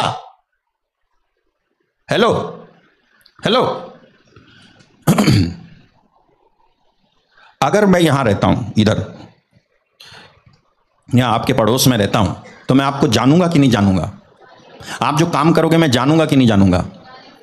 लेकिन अगर मेरे बारे में लिखा जाए कि वो नहीं जानता था तो बात हजम नहीं होगी, क्योंकि लोग रीजन करेंगे कि वही कैसे नहीं जानता था, ये तो वहीं रहता था, इसको कैसे नहीं पता कि ये है या ये यूसुफ ये था। यूसुफ को पूरा मिस्र जानता था। हालेलुया। यूसुफ को पूरा मिस्र जानता था, क्योंकि जब मिस्र अकाल के दौर से गुजरने वाला था तो इससे पहले कि अकाल आता यूसुफ मिस्र में आ गया था। इससे पहले कि अकाल अपने पैर पसारता और मिस्र को खा के खत्म कर देता, यूसुफ ने परमेश्वर द्वारा प्राप्त बुद्धि और दर्शन के माध्यम से उस समय मौजूद फिराउन बादशाह को इसकी चेतावनी दी, और यूसुफ की बातें सुन करके उस समय जो फिराउन बादशाह था उसने उससे कहा, जब यही सब कुछ जानता है तो इसी को मिस्र देश का राजा बनाओ। तो मिस्र देश के राजाओं के इतिहास में एक राजा का नाम है, वो है यूसुफ राजा। तो पूरा मिस्र राजा यूसुफ को जानता था, तो ये कौन सा नया राजा है जो यूसुफ को नहीं जानता है? और अगर ये नहीं जानता है तो ये कौन है, ये कहां से आया? ये क्या मिस्र की सरहद में नहीं था? क्योंकि मिस्र की सरहद में रहने वाला कोई ऐसा नहीं था जो यूसुफ को ना जानता हो। क्या आप एग्री करेंगे इस बात से? आप एग्री करोगे? अगर आपके देश का प्रधानमंत्री जो भी हैं इस समय वर्तमान में, उस प्रधानमंत्री को आप ना जानो तो आपको लोग पागल कहेंगे कि नहीं? कहेंगे कहेंगे कहेंगे भैया तुम क्या भारत देश में नहीं रहते, तुम्हें यही नहीं मालूम कि भारत देश का प्रधानमंत्री कौन है? ऐसा ही ये मिस्र देश था जिसकी जनता जानती थी कि यूसुफ कौन है। तो ये राजा कौन सा है जो यूसुफ को नहीं जानता है? हालेलुया। सुने आप, ये राजा कौन सा है जो यूसुफ को नहीं जानता था? हालांकि ये राजा जो नया राजा गद्दी पे बैठा ना, ये राजा भी फिराउन राजा कहलाया, न्यू फेरो। लेकिन ये नया राजा जो है, ये मुझे नहीं लगता है कि ये मिस्र का है, क्योंकि अगर मिस्र का होता तो ये जानता, और अगर ये जानता, कौन कौन किसको सताता है? जो जानते हैं उसको सताता है। कहां पढ़ा था हमने? गलाती में कि सताता। हाँ सुनो, सुनना ध्यान से। अगर इजरायली लोग मिस्र देश से ही परमेश्वर को तिरस्कार करना या इनकार करना सीखे थे, तो मिस्र में कौन था जिसने इनको परमेश्वर को इनकार करना सिखाया? कौन था ये? हैं? कौन था ये? ये था ये नया वाला राजा। ओके, देखो, जैसा उस समय शरीर के अनुसार जन्मा हुआ आत्मा के अनुसार जन्मे हुए को सताता था, वैसा अब भी होता है। हालेलुया। जो शरीर के अनुसार जन्मा हुआ था वो आत्मा के अनुसार जन्मे हुए को सताता था, उस समय की बात है। और पौलुस कहते हैं अब भी वैसा होता है कि जो शरीर के अनुसार जन्मा हुआ है वो आत्मा के अनुसार जन्मे वाले को सताता है। हालेलुया।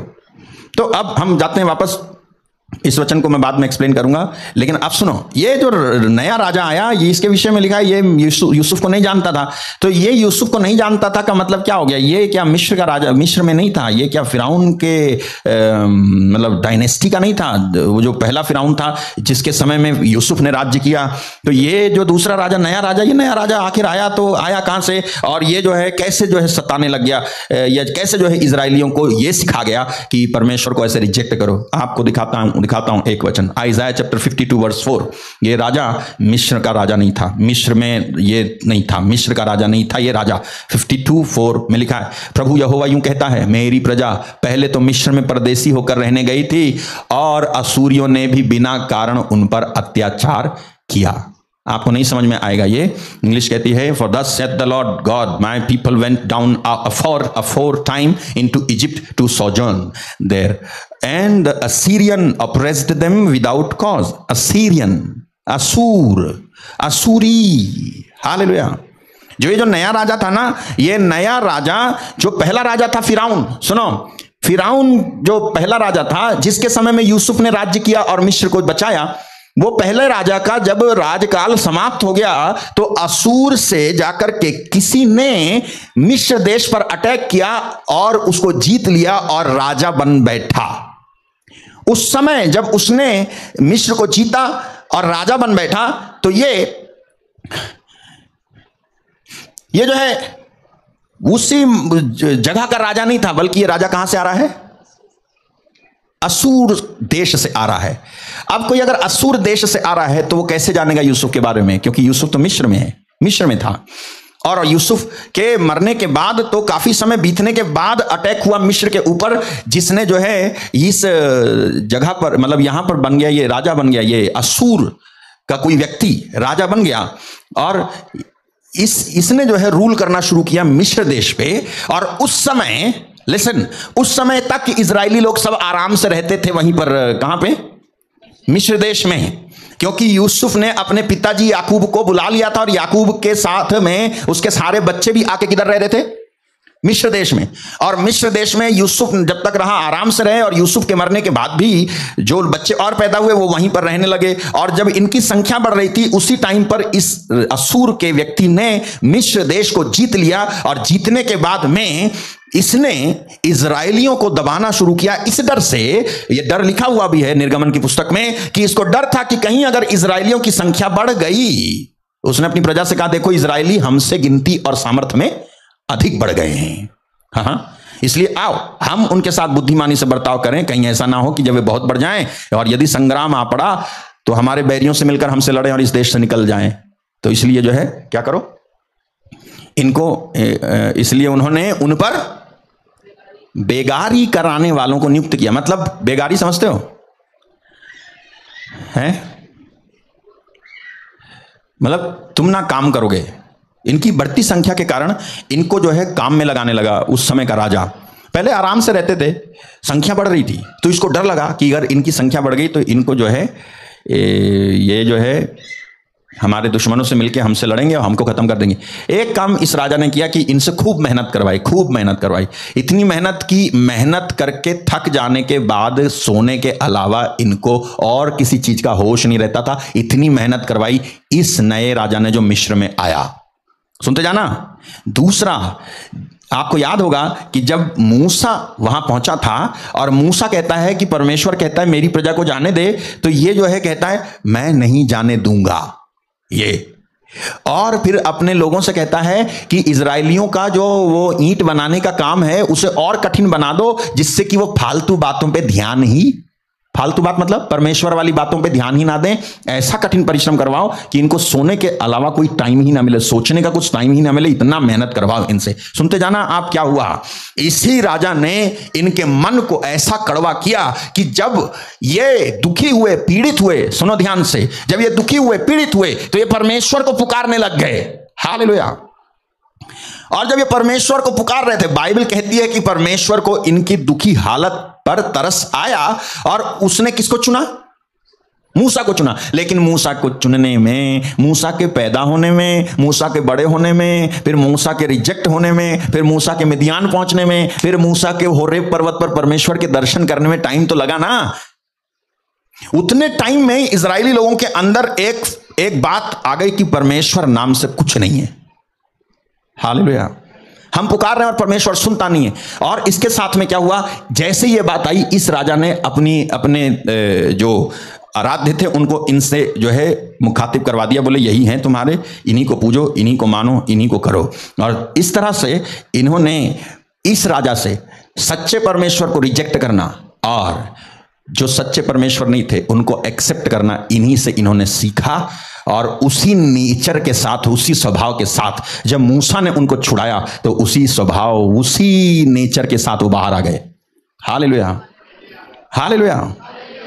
उसी स्वभाव के साथ बाहर आ गए। आपको मालूम है मिस्र देश में इतनी जादूगरी थी और इतनी स्ट्रांग जादूगरी थी कि वो खुद पानी को खून, खून को पानी बना सकते थे। उनमें इतनी जादूगरी थी कि वो भी जो है मेढकों को बुला सकते थे। उनमें इतनी जादूगरी थी कि वो भी सांप बना सकते थे। उनमें इतनी जादूगरी थी कि वो जो है फॉल्स चीजें कर सकते थे, दिखा सकते थे, जिसको दिखा दिखा करके इजरायलियों को वहीं पे रखा गया और उनको जाने नहीं दिया। और जो उन पे अत्याचार कर रहा था ये ओरिजिनली मिस्र का नहीं था, बल्कि ओरिजिनली असूर का था। असूर से आया था, ये असीरियन था। हालेलुया। अगर आप बात करें आज की, ये असूर आज कौन है, तो ये असूर है इराक, ये असूर है ईरान, ये असूर दो और देश हैं जो उसी से लगे हुए हैं। सुना आपने? इन लोगों ने सताया था इजरायलियों को और यही सता रहे हैं आज भी इजरायलियों को। हालेलुया। सुन रहे हो आप? है तो ये जो रिजेक्ट करने वाली चीज है ना, ये इस राजा ने इनको सिखाई परमेश्वर को रिजेक्ट करना। और ये आ जाते हैं निकल के मिस्र से बाहर, लेकिन इनके अंदर से वो परमेश्वर को रिजेक्ट करने वाली, इनकार करने वाली चीज या नेचर कहूं, इसको स्वभाव कहूं, ये नहीं निकला इनके अंदर से। हालेलुया। ये निकल आए मिस्र देश से, लेकिन इनके अंदर परमेश्वर को रिजेक्ट करने वाली चीज बरकरार थी। इसलिए आप देखना कि जब ये निकल के आए तो ये कितने ज्यादा प्रॉब्लमेटिक थे, कितनी ज्यादा प्रॉब्लम दे रहे थे। किसको? मूसा को। मूसा से हर प्रकार का कंफर्ट मांगते थे, हर प्रकार का आराम मांगते थे। मूसा इनको परमेश्वर की बात कहता था। आप देख लो मिस्र देश में रहते समय ही जब मूसा इनसे बात करता है तो किस तरह से स्ट्रांगली ये मूसा को कहते हैं, कहां है तेरा परमेश्वर? इतने हम मर रहे हैं, हमारे बच्चे मर रहे हैं, हमारा परिवार मर रहा है, यहां पे तेरा परमेश्वर कहां है? तेरे परमेश्वर की वजह से तो और हमारे ऊपर मुसीबत आई है, इन्होंने और हमारी जो है हमारे काम को भारी कर दिया, तेरे परमेश्वर की वजह से मूसा। लेकिन ये चीज जो इनके अंदर आ गई थी, ये इस राजा ने सिखाई थी। इस राजा ने जो है इनको सिखाया था कि ये कैसे परमेश्वर को रिजेक्ट करें। हालेलुया। परमेश्वर को सुनो, सबसे ज्यादा बुरी लगने वाली चीज वो यही है, रिजेक्शन। परमेश्वर को सबसे बुरा लगता है जब हम उसे रिजेक्ट करते हैं। हालेलुया। है, जब आप उसको रिजेक्ट करते हो तो ये उसको सबसे ज्यादा बुरा लगता है। और आप कहीं दूर मत जाओ, आज आपकी ही पीढ़ी में ऐसे लोग मौजूद हैं जो आज भी परमेश्वर को आपकी तरह प्यार नहीं करते हैं, बल्कि वो घृणा करते हैं, वो रिजेक्ट करते हैं। ये जो है ना, hate and rejection are together. घृणा करना और रिजेक्ट करना। आप रिजेक्ट करते हो कब? जब आप पहले घृणा करते हो। हालेलुया। घृणा करता है तब मैं रिजेक्ट करता हूं। इजरायलियों ने परमेश्वर से घृणा की और परमेश्वर को रिजेक्ट किया। आज भी लोग इस पीढ़ी में जिंदा हैं जो सच्चे परमेश्वर को रिजेक्ट करते हैं। That is the doctrine of rejection working in them. परमेश्वर को रिजेक्ट करने वाली एक सिद्धांत है जो उनके अंदर काम कर रहा है, जिसके चलते वो परमेश्वर को रिजेक्ट कर रहे हैं, इनकार कर रहे हैं। वो नहीं करते प्रार्थना, वो नहीं करते, वो नहीं पढ़ते बाइबल। आप ही के बच्चे होंगे, आप ही के रिश्तेदार भी होंगे, आप ही के करीबी भी होंगे। आप कहते हो यार प्रभु सही हैं, अच्छे हैं, आओ इधर बात सुनो। नहीं, वो रिजेक्ट करते हैं। हालेलुया। उनके अंदर ये काम कर रहा है, ये चीज काम कर रही है। तो इसलिए 400 साल बाद जब परमेश्वर सैमुअल से बात कर रहा था तो सैमुअल को कह रहा था तू आश्चर्य कर। मेरे को कोई आश्चर्य नहीं, क्योंकि मुझे मालूम है ये तो इनके ब्लड में है, मेरे को रिजेक्ट करना इनके खून में है। Hallelujah, hallelujah.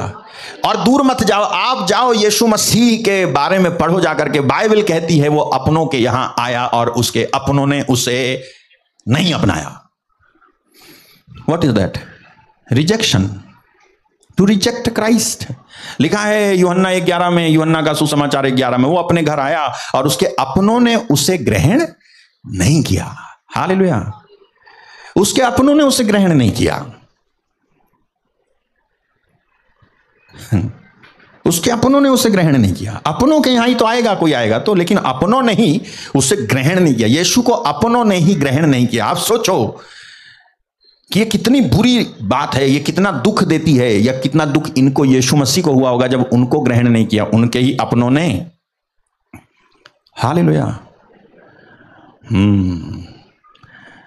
और इसका एक उल्टा इफेक्ट है, इसका एक अपोजिट इफेक्ट है। मालूम क्या? If you reject God then you will be rejected by others. यदि आप परमेश्वर को रिजेक्ट करोगे तो आप भी रिजेक्ट किए जाओगे दूसरों के द्वारा।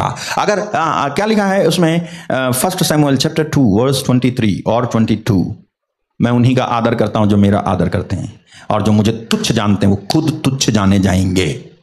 हालेलुया।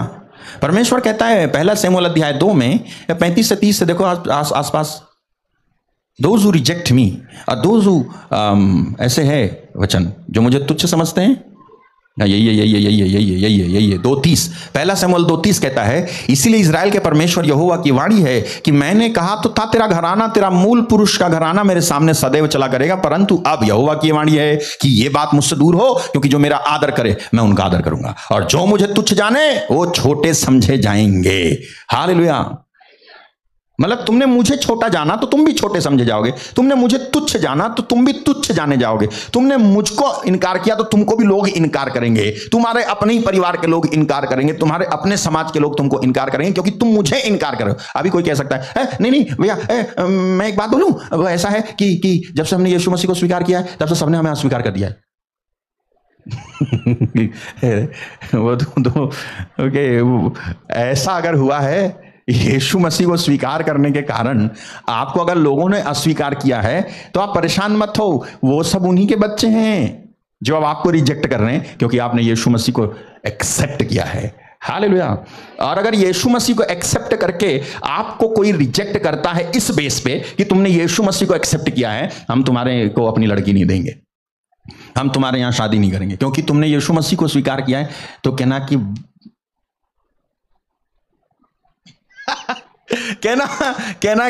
तू जा अपनी लड़की लेके जा। यीशु मसीह के नाम से मुझे कोई कमी होने वाली नहीं है। हालेलुया। हम तेरे को नौकरी नहीं देंगे, तूने क्या लिखा है इसमें, तो क्रिश्चियन है, तेरे को तो नौकरी जाए तेल लेने, मेरे परमेश्वर के यहां से आता है सब कुछ।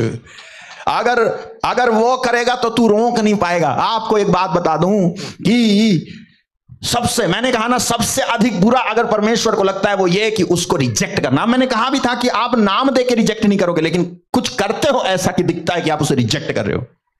हालेलुया। परमेश्वर को सबसे अधिक बुरा लगता है उसको रिजेक्ट करना, लेकिन उसे सबसे अच्छा लगता है जब कोई उसे एक्सेप्ट करता है, स्वीकार करता है, ग्रहण करता है। और यह होता है जब आप यीशु मसीह को अपना प्रभु और उद्धारकर्ता करके ग्रहण करते हो, तब उसको सबसे अधिक खुशी होती है। और जब ऐसा होता है तो इस दुनिया की सारी दुष्ट आत्माएं मिलकर के तुमसे लड़ने आ जाएं तो भी विनर तुम ही होगे। विनर तुम ही होगे, तुम ही जीतोगे। ये कितना भी जोर लगा लें, ये जितना भी जो है घोड़े खोलें, घोड़ी खोलें, जितना भी खंबा नोचें, जीतेगा तो तू ही, जीतेगी तो तू ही, झंडा तू ही फहराएगा। ये तेरे पांवों की धूल हो जाएंगे, धूल बाइबल कहती है। हालेलुया। मैं सच कह रहा हूं। इसीलिए ये जो रिजेक्शन है ना, ये जो डॉक्ट्रिन है, ये जो इंट्रोड्यूस की गई एक असूर के राजा।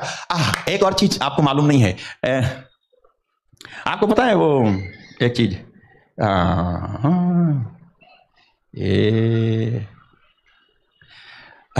आपको एक चीज नहीं मालूम है, सुनो। फिरौन राजा जब शासन कर रहा था मिस्र में, कौन सा फिरौन? जिसने यूसुफ को प्रमोट किया था, ठीक है, जिसने यूसुफ को प्रमोट किया था, वो जब रूल कर रहा था, तो जब उसके स्वप्न का अर्थ बताने वाला कोई नहीं था ना, तो यूसुफ आता है, बता देता है। तो आप क्या सोचते हो कि यूसुफ के स्वप्न बताने मात्र से उसको इतना बड़ा प्रमोशन दे देना चाहिए था? हैं? सुन रहे हो?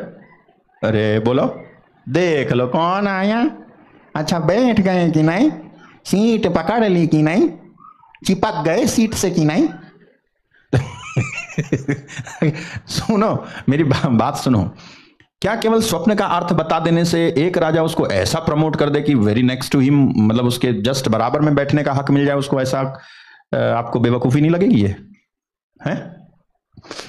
आप कंपनी में काम करते होगे, वो कंपनी में कोई वो होगा, एमडी होगा, तो वो एमडी जो है आपको बराबर की सीट देने को तैयार हो जाएगा अगर आप उसके कंपनी की बहुत बड़ी समस्या हल कर दो तो दे देगा? कभी नहीं, कभी नहीं, कभी नहीं। हालेलुया। मैं बताता हूं, सुनो। गोशेन सुना आपने? गोशेन, इजरायली लोग किधर रहते थे? गोशेन में।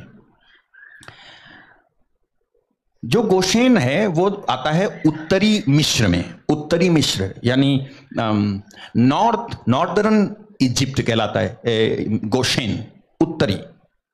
सुनते जाना, क्या हुआ इससे पहले कि यूसुफ आता मिस्र में, हालेलुया, इससे पहले कि यूसुफ आता मिस्र में, कुछ विदेशी लोग आए मिस्र में और उसी जगह आए जिसका नाम है गोशेन, जिन्होंने वहां पर रहना शुरू कर दिया। यह हिस्ट्री कहती है, इतिहास बताता है कि जिन्होंने वहां रहना शुरू कर दिया, और ये जो थे ये ओरिजिनली मिस्र के नहीं थे, ये बाहर से आए हुए थे, दूसरे लोग थे। लेकिन जो ओरिजिनली मिस्र के लोग थे, जो नेटिव थे इजिप्ट के, वो जो है बहुत कट्टर लोग थे, कट्टर लोग। हालेलुया। लेकिन ये जो थे, ये लोग जो थे, इनको बोलते हैं hexose, HYKSOS, hexose, hexose. Hyksos, the Hyksos were a Semitic foreign people who invaded northern Egypt and ruled there about a century. 1 century तक, 100 साल से अधिक समय तक इन्होंने जो है राज्य किया। ये जो लोग थे ये यूसुफ के आने से पहले, और इन्हीं में से एक राजा बना था, जो राजा था फिरौन राजा, जो ओरिजिनली मिस्र का नहीं था। सुन रहे हो? सुन रहे हो? सुन रहे हो? सुन रहे हो? ओरिजिनली मिस्र का नहीं था। तो अच्छा, ये ओरिजिनली मिस्र का नहीं था तो क्या खास बात हो गई? क्योंकि ये जो है मिक्सचर थे, mixture. They welcomed even outsiders to rule Egypt. Hallelujah. ये ना बाहर का भी कोई अगर राजा बनता तो उसको स्वीकार लेते थे, क्योंकि ये ओरिजिनली इजिप्ट के यानी मिस्र के नेटिव लोग नहीं थे, वहां के ही नहीं थे, बाहर के आके उत्तरी मिस्र का इलाका जो गोशेन था वहां पर रहा करते थे। और इसी में से एक राजा बना मिस्र का, उसे कहा गया फिरौन, और उसी ने देखा था स्वप्न। जब उसने देखा स्वप्न, उस समय ये यूसुफ किधर था? जेल में, जेल में। यानी इससे पहले कि परमेश्वर आपको किसी जगह पर भेजेगा, परमेश्वर खुद ही उस जगह पर आपके पहुंचने का इंतजाम कर देता है, जिससे कि आपको वहां पर प्रमोशन मिलने में कोई दिक्कत ना होने पाए। हालेलुया। सुनो मेरी बात ध्यान से, आपको प्रमोशन मिलने में कोई देर ना हो पाए, इसके लिए परमेश्वर आपके प्रमोशन को देने वाले व्यक्ति को पहले से ही वहां पे पहुंचा रहा है, जो आपको प्रमोट करेगा। हालेलुया। उसकी मानसिकता ऐसी आड़ी तिरछी नहीं होगी जो कहे नहीं नहीं नहीं हमारी लोग आने चाहिए। वो कहेगा नहीं, हर एक योग्य व्यक्ति को राजा बनने का हक है, हर एक योग्य व्यक्ति को आगे आने का हक है। ये केवल रिजर्वेशन वालों का नहीं बल्कि नॉन रिजर्वेशन वालों का भी हक है। सुन रहे आप? जब ना ये मिस्र में राजा बन गया फिरौन, ये फिरौन उस मानसिकता का था। मैंने कहा ये फिरौन जो था, ये उस मानसिकता का फिरौन नहीं था जो मानसिकता मिस्र में थी। मिस्र में जो मानसिकता थी वो कट्टर मानसिकता थी, क्योंकि जब ये फिरौन मिस्र में राजा बना तो इसके भी राजा बनने पर प्रोटेस्ट कर रहे थे ओरिजिनली जो मिस्र के लोग थे वो।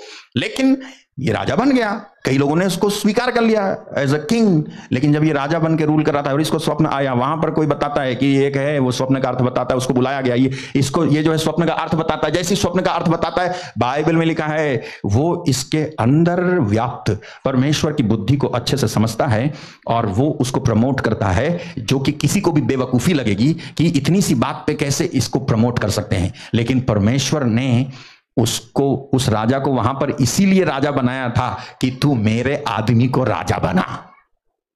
हालेलुया। तू मेरे आदमी को राजा बना। हालेलुया। सुनो, कुछ लोगों को अगर अधिकार दिया गया है तो इसलिए कि वो अधिकार अब आपको ट्रांसफर हो। आमीन नहीं बोला आपने? कुछ लोगों को अगर अधिकार दिया गया है तो इसलिए अधिकार दिया गया है कि परमेश्वर वो अधिकार तुम्हारे को ट्रांसफर करवाएगा।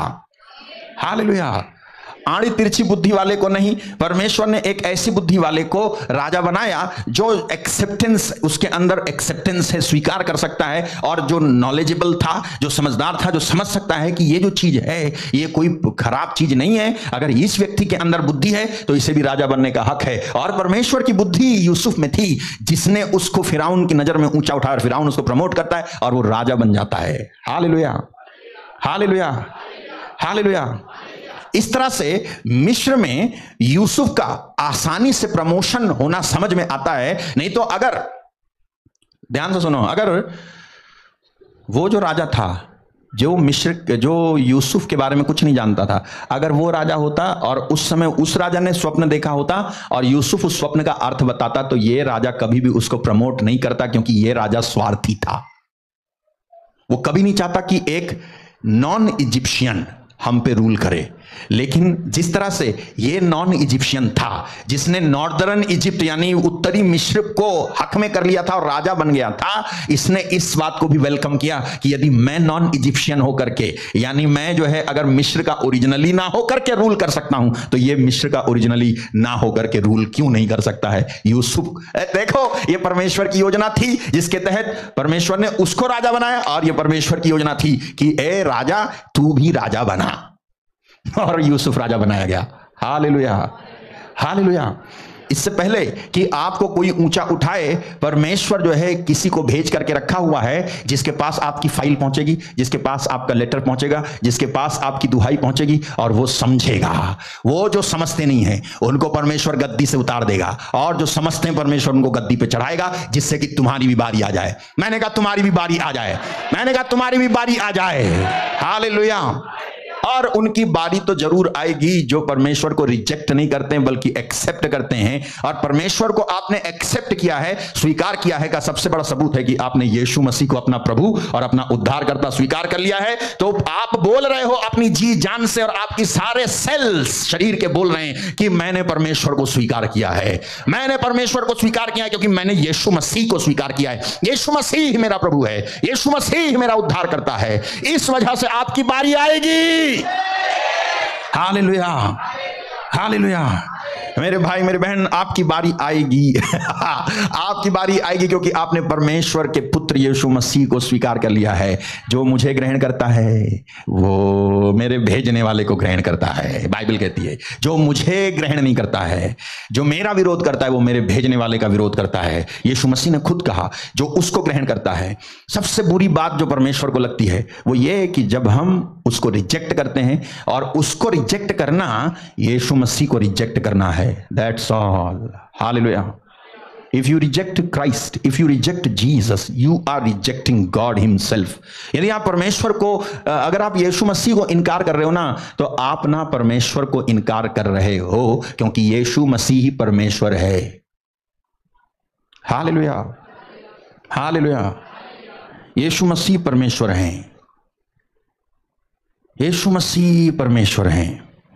अगर आप यीशु मसीह को ग्रहण कर रहे हो, आप परमेश्वर को ग्रहण कर रहे हो। अगर आप यीशु मसीह को इनकार कर रहे हो, रिजेक्ट कर रहे हो, तो आप, हालेलुया, आप उसे रिजेक्ट कर रहे हो, परमेश्वर को रिजेक्ट कर रहे हो। क्योंकि परमेश्वर कौन है? यीशु मसीह परमेश्वर है। आप जाओ इब्रानी अध्याय 2 वचन 8।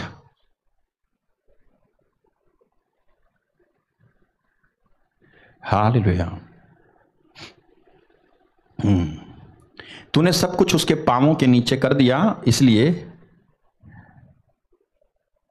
इसलिए कि जबकि उसने सब कुछ उसके अधीन कर दिया तो उसने कुछ भी रखना छोड़ा जो उसके अधीन ना हो, पर हम अब तक सब कुछ उसके अधीन नहीं देखते हैं।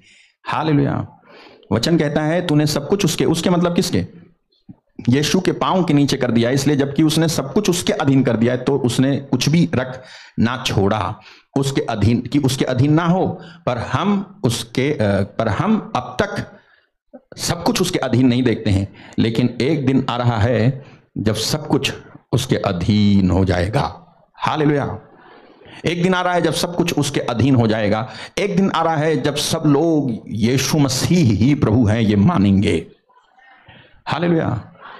तो ये जो रिजेक्शन की लेगेसी है ये कहां से शुरू हुई? ये मिस्र से शुरू हुई और ये लोगों में आज भी बरकरार है जो सच्चे परमेश्वर को इनकार करते हैं। और इसका एक ही फल आप देखोगे अपने जीवन में। यदि आप परमेश्वर को इनकार करते हो तो आप भी लोगों के द्वारा इनकार किए जाओगे। हालेलुया। लेकिन यदि आप उसे स्वीकार करते हो, और उसे स्वीकार करने का मतलब है यीशु मसीह को स्वीकार करना, तो लोग आपको स्वीकार करेंगे, आप स्वीकार किए जाओगे, आपकी बात सुनी जाएगी। हालेलुया। आप रूल करोगे। क्यों? क्योंकि बाइबल कहती है मिस्र देश से जब इजरायली लोग निकले तो उन्होंने सबसे क्या मांगा था? सोना चांदी मांगा। अच्छा, जब सोना चांदी मांगा था तो आप बता सकते हो कि क्या स्थिति थी उस समय? सारे मिस्र देश के लोगों के जो पहलौठे थे उनकी डेथ हो गई थी और घर में पड़ी थी लाश, और ये मांग रहे थे सोना चांदी दो। सुन रहे हो? अब जब घर में मेरे लाश पड़ी है, मौत हो गई है, और तुम मुझसे सोना चांदी मांगने आओगे, वो सोना चांदी मांगने आ रहे हो जो तुमने मुझे दिया भी नहीं है। अबे भैया, तुमने मुझे कोई उधार थोड़ी ना दिया जो मैं तुम्हें सोना चांदी दूं। लेकिन वो सोना चांदी मांगने आए ये जो इन्होंने इनको दिया भी नहीं था, और उस समय इनके घर में मौत हो चुकी थी, मतलब सबके पहलौठे मर चुके हैं। तो दुखी थे ये लोग दुखी थे। और उस अवस्था में इन्होंने इजरायलियों को सोना चांदी दिया, जो साफ दिखाता है कि जब परमेश्वर का अनुग्रह उसके लोगों पर होता है तो किसी की स्थिति खराब भी होगी ना तो भी वो आपकी मदद करने के लिए सोना और चांदी भी निकाल करके दे देगा। क्यों? क्योंकि परमेश्वर का अनुग्रह आपके ऊपर है। हालेलुया। यह आसान बात नहीं थी कि किसी के घर में लाश पड़ी और उस समय वो आपको सोना चांदी निकाल करके दे दे। इम्पॉसिबल। हालेलुया। लेकिन इन मिस्र वासियों ने दिया निकाल करके, और मालूम है जब दे दिया तो देने के बाद में रियलाइज भी नहीं किया कि दे दिया। रियलाइज कब किया मालूम है? जब इजरायली लोग निकल करके लाल समंदर के किनारे पहुंच गए, तब कहते हैं अरे हमने ये क्या किया, वो तो हमें लूट करके ले गए।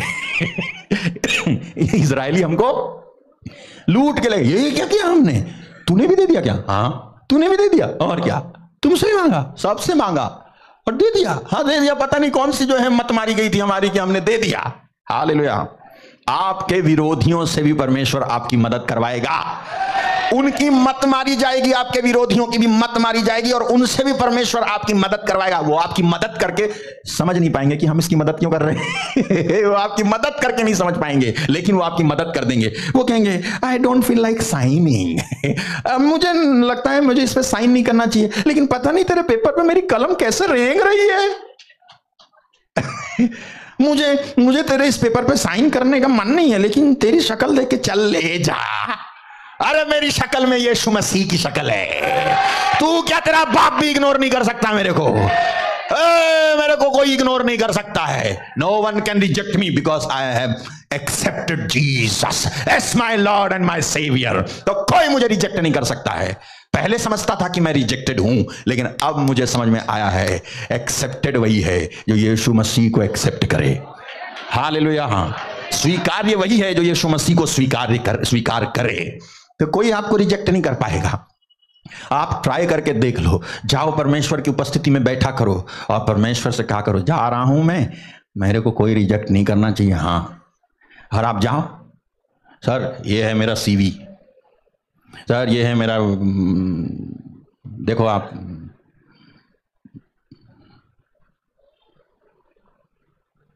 उस समय जब वो ऐसे करे ना तुम्हारा वो देख करके बायोडेटा, तो तुम बिल्कुल शक मत करना।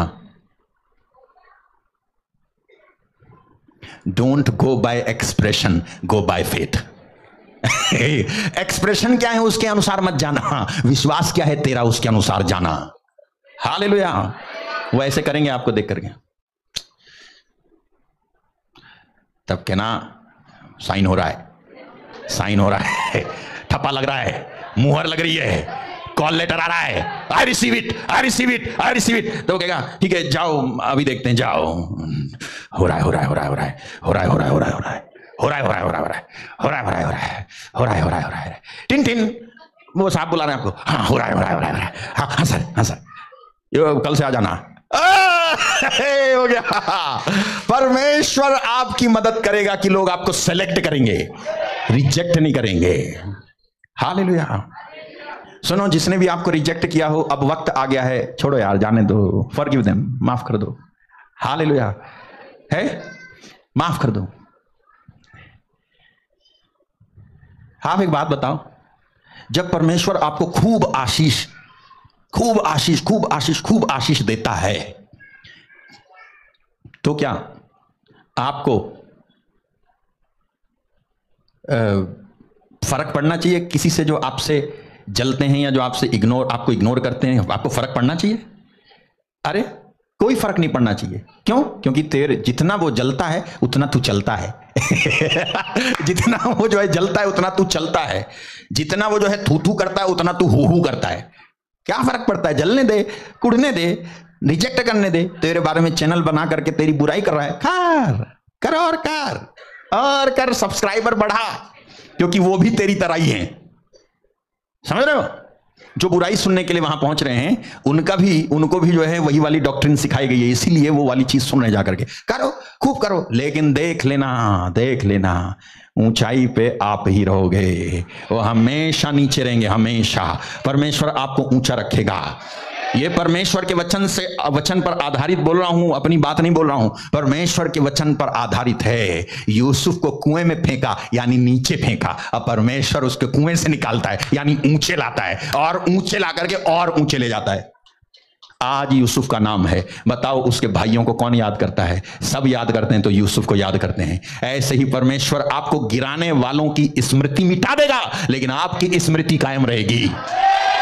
हालेलुया।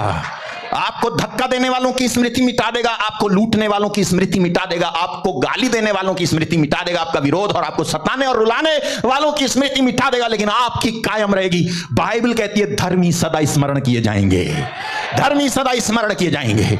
मेरे भाई मेरी बहन, कौन सी ऐसी बात है जो तेरे परमेश्वर के हाथ में नहीं है? अगर तू उसका बेटा और बेटी है तो सब कुछ उसके हाथ में है। वो तेरे पिन से लेकर के चप्पल तक तेरा ख्याल रखेगा। हालेलुया।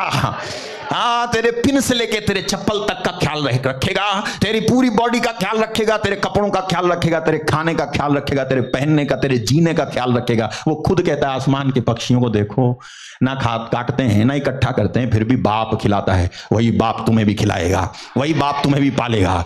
मैं सच कह रहा हूं, परमेश्वर धर्मी जन को भूखा नहीं मरने देगा। जवान शेर को कमी हो जाएगी और वो भूखे भी रह जाते हैं, लेकिन यहोवा के खोजियों को किसी भली बात की कमी नहीं होने वाली है। आप अगर उसे खोजते हो, आप अगर उसे ढूंढते हो, आप अगर उसकी हुजूरी में परमेश्वर के सामने बैठते हो, मैं सच कह रहा हूं, परमेश्वर आपको रिजेक्टेड होने नहीं देगा। हर जगह आप एक्सेप्टेड होगे, अप्रूव्ड होगे, स्वीकार्य होगे। आपको न्योता देंगे लोग, आओ आओ करके ऐसे बुलाएंगे। आपको मंगते बनना नहीं पड़ेगा, दाता बनाएगा। दाता तुमको देने वाला बनाएगा परमेश्वर, मांगने वाला नहीं, दाता बनाएगा परमेश्वर।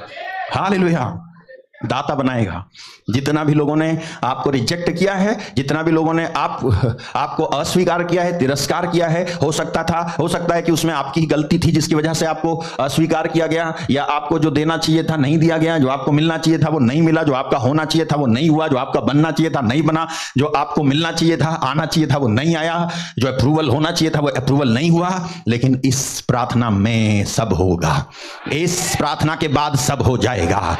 परमेश्वर आपके लिए अद्भुत युक्ति करेगा, ऐसे मार्ग निकालेगा जो तुम्हारे विरोधियों तक को पता नहीं है। बाइबल कहती है क्या, वो आकाश के पक्षियों ने देखा नहीं वो मार्ग परमेश्वर का। Hallelujah. Vultures eyes have not seen. Hallelujah. गिद्ध की आंखों ने भी नहीं देखा है, ऐसा मार्ग परमेश्वर आपके लिए निकालेगा। आपके दुश्मनों ने भी नहीं देखा होगा, लेकिन आपको दिखाई देगा। यहां लिखा है there is a path which no fowl knoweth, उसका मार्ग कोई मांसाहारी पक्षी नहीं जानता है, और किसी गिद्ध की दृष्टि उस पर नहीं पड़ी। Vultures eyes have not seen, लेकिन आपकी आंखों को परमेश्वर दिखाएगा। इधर आ, आपकी आंखों को दिखाएगा, इसमें जो है अपना आवेदन डाल। हालेलुया। हाँ, नहीं विश्वास है आपको? नहीं है विश्वास आपको? बाइबल कहती है वो तुझे हंसमुख करेगा। वो तेरे को, बाइबल में लिखा है वो तेरे को हंसमुख करेगा। हंसमुख, आप सबका नाम होगा हंसमुख। आप सबका नाम होगा हंसमुख। हंसमुख कैसे हो? कहां जा रहे हो? कैसे चल रहा है? परेशान हो क्या? निराश हो क्या? देख, वो तुझे हंसमुख करेगा और तुझसे जय जयकार करवाएगा। हालेलुया। वो तुझे हंसमुख करेगा और तुझसे जय। किधर दिल टूट गया? परमेश्वर तेरे को हंसमुख करेगा, हंसमुख, और तुझसे जय जयकार करवाएगा। हालेलुया। एक बार आप उसे एक्सेप्ट कर लोगे ना, यीशु मसीह को अपना प्रभु, अपना उद्धारकर्ता मानकर उसको पकड़ करके आप चलोगे, आप परमेश्वर के अजीज हो जाओगे। अजीज, जो चीजें दूसरों को दिखाई नहीं देंगी, परमेश्वर आपके दिमाग में डालेगा तुरंत। हालेलुया। यस, वो डालेगा। मैं सच कह रहा हूं, जो चीजें दूसरे लोगों को पता नहीं चलेंगी, आपको पता। आप क्यों विश्वास नहीं करते हो? प्लीज विश्वास करो कि मेरी आंखें वो देखेंगी जो कोई नहीं देख सकता है, मेरा दिमाग समझेगा जो कोई नहीं समझ सकता है, मैं वो कर पाऊंगा जो कोई नहीं कर सकता है। मैं कर पाऊंगा, मैं जी पाऊंगा, मैं मरूंगा नहीं, आत्महत्या नहीं करूंगा, बचाऊंगा, मारूंगा नहीं, बचाऊंगा। हालेलुया। परमेश्वर आपको एक महिमा से दूसरी महिमा में, फिर तीसरी, फिर चौथी, ऐसे उठाता जाएगा, तब तक जब तक तुम्हारे सारे विरोधी तुमको ऐसे ना देखने लगे। हालेलुया। तुम्हारे सारे विरोधी तुमको ऐसे देखेंगे।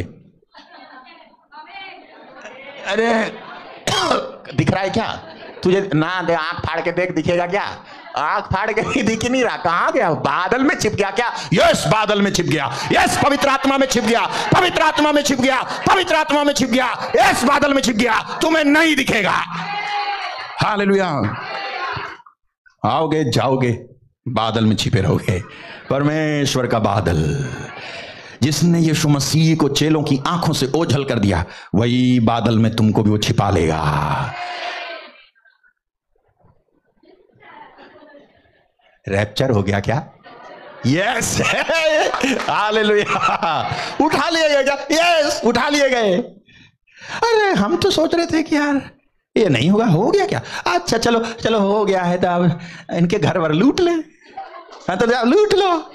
फिर लूट करके ऐसे होंगे, ऐसे लूट के सोना चांदी जो भी हमारा पैसा रुपया छुटा हुआ, लूट करके ऐसे करके बगल में ऐसे करके ऐसे से चल रहे होंगे खुशी के मारे। तभी कहेंगे कि ये क्या आवाज है? मसीहा आ रहा है क्या?